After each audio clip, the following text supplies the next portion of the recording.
Hey guys, it's Chris back again with another pickups video. So let's get it started. We'll start with the newest pickup that I was waiting for today to do this video, and that is Donkey Kong Country Tropical Freeze for Nintendo Switch. Now I do have this on Wii U already, and I thought the price was kinda high, but in the end I decided, you know, with the Best Buy GCU discount and the fact I like having platformers portable, it was a good idea to pick this up. I guess I could have waited for a price drop, but since Dark Souls on Switch got delayed, I didn't have anything else I wanted to buy this month. So yeah, I ended up picking this up. Have not played it yet. I will probably play it tonight for my live stream, so that will probably start soon after this video goes live. But yeah, there's not too much difference with this version as far as I know. It's just 1080p instead of 720p, and it has the Funky Kong mode, which is basically easy mode because he's a lot more mobile. It's probably easier to avoid the pitfalls with him and stuff, so that might be a little interesting. I just mainly wanted to have it portable, and I've mentioned that in the past. I'm buying games I didn't think I would buy again or buy initially just to have them portable. So next up, another Switch game, and another one I have on PS4. That is Wild Guns Reloaded, and this is very similar to the PS4 version with a couple differences. I believe this one now has a boss rush mode and time attack. Yes, that's what it says on the box. And it also has a beginner difficulty. One of the annoying things about the PS4 version, the difficulty was so high and there was no option for unlimited lives or unlimited... Well, there was unlimited continues, but not unlimited lives, so it was tough to get through the stages. The beginner mode on this, if you die, you have unlimited lives and you can just keep going through the stage until you beat it. So that's a huge help when you just want to play the game casually. So I find this version a lot more fun to play for that reason. And it's a cool game to have portable, to be honest. So yeah, I picked that up. Love Natsume's games. Other than Harvest Moon, I don't really play that. And then luckily I was able to grab this game. It went on sale again on Limited Run Games. That's Oddworld Munch's Odyssey HD for Vita. And this is actually the PAX convention variant of the cover. It's okay looking, I guess. I would have preferred the original run with the dual-sided cover. This one is just, as you can see, white paper on the other side. But there you go, got the card in there. But yeah, it's not the greatest port on Vita. It does have some cutbacks compared to the Xbox original version and the PS3 digital version. But it's pretty cool to have on the portable, and I'm glad I have all 3 physical Oddworld games on the Vita now. So yeah, I was glad they put another run up, and it was much easier for me to grab it this time because I saved my credit card information into the Google Chrome browser. So when I checked out, it immediately filled in the billing info, and I was able to check out way faster than what PayPal takes. PayPal is just slow with that process. So I would suggest, if you want to get limited run games in the future, enter your credit card info into Google Chrome so it autofills. I think it's in the settings somewhere. I forget where. It's like settings, advanced settings, add a payment option. And yeah, that definitely sped up the process. I was able to get this. I think it sold out in like 2 minutes, which was a little bit longer than the first run. But yeah, it's cool I got it now. Alright, so this is one I showed an unboxing of. I'll just mention it really quick. Yakuza 6, Song of Life. I don't really have to say much about it. It's not quite as long as some of the other Yakuza games, but so far what I played is cool, but I'm waiting to finish all the other games before I really dive into this. Though I do boot it up from time to time just to play Virtua Fighter 5 Final Showdown or whatever it's called. And then I picked this up for, I believe, $16 at Best Buy. The Dishonored 2, whatever collector's edition they had at Best Buy. And this is the steelbook that came with it. As you can see, it's the same cover on both sides. But yeah, the outer box that this came in was crushed when I initially got it.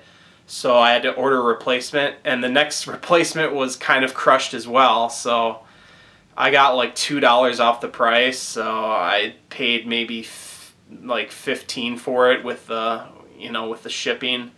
But yeah, Best Buy is awful at shipping their games. But it was so cheap, I was like, this is not worth my time to keep returning this.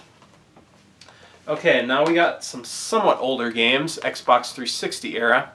I just grabbed these at GameStop randomly because they were in the below $5 bin, simply because I had gotten the peripheral that goes along with this game, and that is DJ Hero. I think it's made by the Guitar Hero people.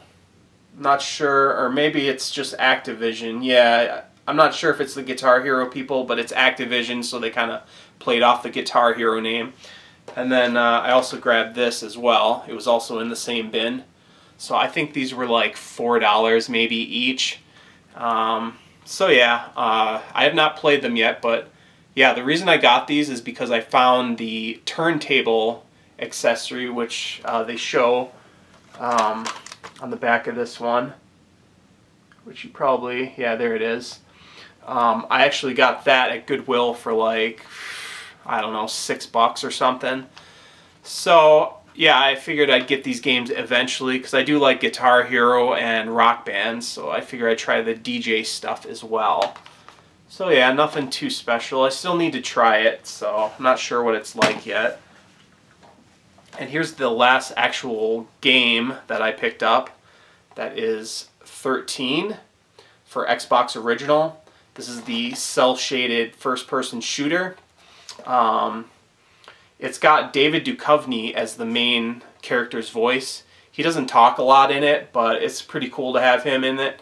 Nice graphics that still hold up. The cel shading always looks good nowadays. Fun gameplay. It's a little bit simplistic compared to some shooters, but it's pretty fun. I like the comic book panels that pop up when you do kills and stuff. There's actually a difference with this Xbox version compared to PS2 and GameCube.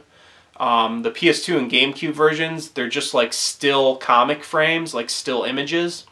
Whereas on Xbox, they have actual animations in those comic frames of like the real-time graphics. So I'm sure they use the Xbox Originals hardware to its advantage.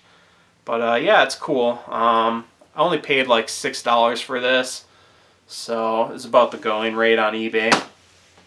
And then I got some more gaming related items, not actual games, but I found another one of these Xbox Original Duke controllers at Goodwill. So now I have two of these. I don't know, I like to kind of collect all the variants of controllers, at least style-wise. I don't care too much about collecting colors, but yeah, when they have different controller styles, I like to get two of each. So yeah, I finally got two Dukes, and I believe I have one controller S. Actually, I have two controller S's, but one of them's really worn out. And then I have a GameStop brand controller S with extra black and white triggers on the top. So that's pretty cool. So I'm pretty happy with the amount of Xbox Original controllers I have now. I have pretty much every style at this point. I don't really like the Duke that much though, to be honest. It's just more like a meme at this point with how big it is. And then here's the last thing I picked up, also from Goodwill. Kind of nothing too special, but picked up two of the original PS1 controllers, not the DualShock versions. Simply because I have a lot of 2D games on PS1, and honestly, I like them more with this controller. The triggers are a little different too. You can see they don't have the big R2 and L2 triggers, so they're kind of uniform. But I just find these more comfortable for 2D games because they don't have the sticks in the middle. So if you're like reaching for the start button, you don't bump into them at all. So yeah, it's a lot better for 2D games in my opinion, and it's just the classic. It's the classic, you know, PS1 controller that everyone started with. So it's cool I got a set of both of these. So I have these now, and I have two DualShock white controllers for my PS1 Slim, and I have one DualShock gray controller as well. So that's pretty cool. Yeah, and then I got a bunch of DualShock 2s. I think I got like 3 of them. But yeah, that's pretty much it for my pickups.